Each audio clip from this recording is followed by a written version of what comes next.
Sme radi, že sme mohli byť účastníkmi súťaže Ocenenie za príkladnú obnovu. Je to 5. ročník tento rok, už Prvá stavebná sporiteľňa od začiatku súťaž podporuje.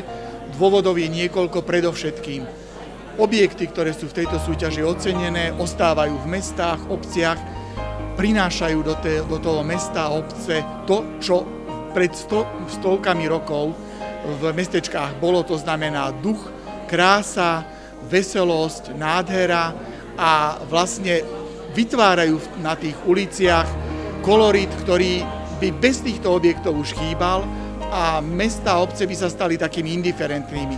Čiže každá takáto súťaž popularizuje tie objekty a budeme radi, ak aj vy sa zamyslíte nad tým, či aj vo vašej obci, vo vašom meste sú takéto objekty a či je možné ich obnoviť.